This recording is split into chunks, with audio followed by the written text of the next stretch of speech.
നെന്മാറയിൽ രണ്ടുപേരുടെ മരണത്തിനിടെയാക്കിയ അക്രമത്തിൽ പോലീസിന്റെ വീഴ്ചയുണ്ടെന്ന് ആരോപിച്ചുകൊണ്ട് KSU പ്രവർത്തകർ നടത്തുന്ന പ്രതിഷേധ മാർച്ച്, കോൺഗ്രസ് പ്രവർത്തകർ നടത്തുന്ന പ്രതിഷേധ മാർച്ചാണ് ഇപ്പോൾ നമ്മൾ കാണുന്നത്. അവിടെ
പ്രിയമുള്ള KSUവിന്റെയും യൂത്ത് കോൺഗ്രസിന്റെയും സഹപ്രവർത്തകരെ, പ്രിയപ്പെട്ട സുഹൃത്തുക്കളെ, ഈ പ്രതിഷേധ പരിപാടിക്ക് സ്വാഗതം പറയുന്നതിന് വേണ്ടി KSUവിന്റെ നിയോജക മണ്ഡലം പ്രസിഡന്റ് പ്രിയപ്പെട്ട അഖിൽ കൂടുതൽ വിവരങ്ങളുമായി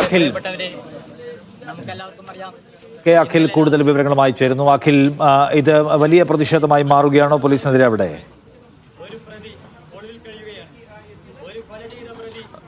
നിഷാദ്, അതായത് പ്രവർത്തകർ ഇവിടേക്ക് എത്തിയ സമയത്ത് തന്നെ ഈ ബാരിക്കേഡ് മറികടക്കാൻ ശ്രമിച്ചു. ആ സമയത്താണ് നേരിയ തോതിൽ പ്രവർത്തകരുമായിട്ടുള്ള ഒന്നും തള്ളുമൊക്കെ ഉണ്ടായത്. ഇപ്പോൾ എന്തായാലും നിലവിൽ ഇപ്പോൾ ഈ രാഹുൽ മാങ്കൂട്ടം അടക്കമുള്ള നേതാക്കൾ സംസാരിക്കുകയാണ്. ഒരുപക്ഷെ അതിനുശേഷമായിരിക്കും ഈ ബാരിക്കേഡ് മറികടക്കാനൊക്കെ ശ്രമിച്ചാൽ വീണ്ടും അതൊരു സംഘർഷത്തിലേക്കോ മറ്റു രീതിയിലേക്കോ കാര്യങ്ങൾ പോകാനുള്ള സാധ്യതയുണ്ട്. വലിയ പ്രതിഷേധമാണ് പ്രവർത്തകരെ സംബന്ധിച്ചോളമുള്ളത്. കാരണം ഈ ഒരു കൊലപാതകം നടക്കാനുള്ള കാരണം പോലീസിന് സംഭവിച്ച വീഴ്ചയാണെന്നൊരു ആരോപണമാണ് KSU യൂത്ത് കോൺഗ്രസ് പ്രവർത്തകർ. ആ ഒരു ആരോപണം ഉന്നയിച്ചുകൊണ്ടാണ് KSU യൂത്ത് കോൺഗ്രസ് പ്രവർത്തകർ ഇത്തരത്തിലൊരു പ്രതിഷേധ മാർച്ചുമായി എത്തുന്നത്. ഈ നെന്മാറ പോലീസ് സ്റ്റേഷനിലേക്ക് എത്തുന്നതിന് തൊട്ടു മുമ്പ് തന്നെ പോലീസ് ബാരിക്കേഡ് ഉപയോഗിച്ച് തടഞ്ഞിട്ടുണ്ട്.